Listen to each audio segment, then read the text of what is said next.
નમસ્કાર મિત્રો, આયુર્વેદ આપણું ભારતીય ચિકિત્સા પદ્ધતિનું 5000 વર્ષથી પણ વધારે જૂનું સાહિત્ય સાથે સર્વ વ્યક્તિઓને પ્રાપ્ય એવું જ્ઞાન છે. અને એ પૈકી આજે આપણે કેટલીક મૌલિક વાતોની ચર્ચાઓ કરીશું કે આપણે આપણા સ્વાસ્થ્યને કેવી રીતે રક્ષણ કરવું. તો આયુર્વેદના 2 પ્રયોજન છે: સ્વસ્થસ્ય સ્વાસ્થ્ય રક્ષણમ, આતુરસ્ય રોગોપશમનમ. એટલે સ્વસ્થના સ્વાસ્થ્યનું રક્ષણ કરવું અને આતુર એટલે કે જે રોગી બન્યા છે, વિકૃતિ આવી છે, એને પ્રકૃતિ તરફ લઈ જવા. આપણે એ વિષય ઉપર ખાસ જોઈશું કે સ્વસ્થના સ્વાસ્થ્યનું રક્ષણ કેવી રીતે કરવું, અથવા સ્વસ્થ કોને કહેવાય. આજના યુગમાં એવી આંધળી દોડ ચાલી રહી છે કે આપણે સ્વસ્થ છીએ કે નહીં એના માટે ખાતરી કરાવવા લેબોરેટરી જાત જાતના રિપોર્ટ્સ કરવા પડે છે. તો આપણે આપણા મૌલિક જ્ઞાનથી, જનરલ નોલેજથી આપણે શોધીશું કે આપણે સ્વસ્થ છીએ કે નહીં. એ માટે આયુર્વેદમાં એક જ શ્લોકમાં ખૂબ જ સરસ વર્ણન પ્રાપ્ય છે કે સમદોષ સમાગ્નિશ્ચ સમધાતુ મલક્રિય પ્રસન્નો મન આત્મેન્દ્રિય સ્વસ્થ ઇત્યમ ઉદ્યતે. અર્થઘટન એવું થાય છે કે મીનિંગ ઓફ શ્લોક ઇઝ સમદોષ એટલે બેસ્ટ લેવલ ઓફ વાત, પિત્ત અને કફ. શરીરના 3 દોષો છે, વાયુ, પિત્ત અને કફ. એનું સમદોષ એટલે સમ્યક દોષો હોવા જોઈએ. સમાગ્નિ બેસ્ટ ડાયજેસ્ટિવ પાવર.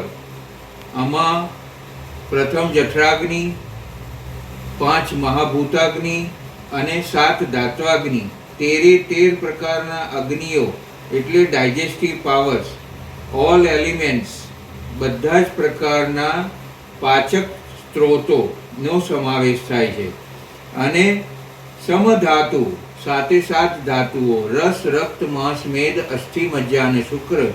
7 ધાતુઓ ડેવલપેડ બોડી સ્ટ્રક્ચર એન્ડ ઇન્ગ્રેડિયન્ટ એટલે કે મલ. એમાં મલ પ્રવૃત્તિ, મૂત્ર પ્રવૃત્તિ અને પ્રસ્વેદ એટલે સ્વેદ.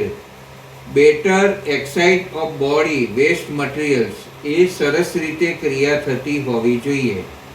Better physiological function of all organs એટલે દરેક શારીરિક ક્રિયાઓ, દેહ ધાર્મિક ક્રિયાઓ, મલ પ્રવૃત્તિ, મૂત્ર પ્રવૃત્તિ, રજો નિવૃત્તિ, આ બધી જ ક્રિયાઓ સરસ રીતે થતી હોય.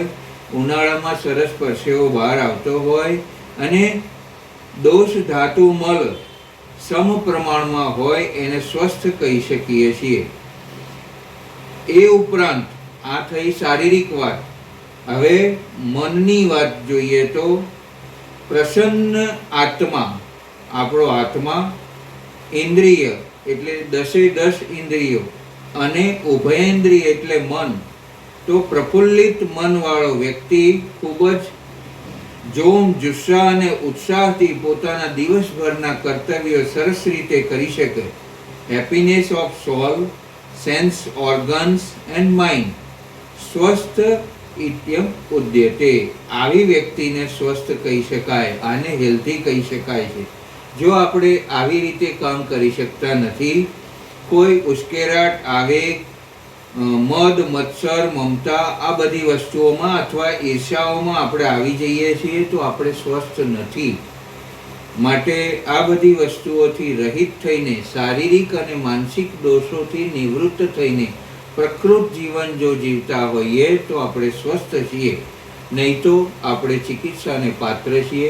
નિષ્ણાત વૈદ્યના સંપર્કમાં આવવું જોઈએ અને સદવૃત્તનું પાલન કરી, દિનચર્યા, ઋતુચર્યાનું પાલન કરી સ્વસ્થ રહેવાના પ્રયત્નો કરવા જોઈએ.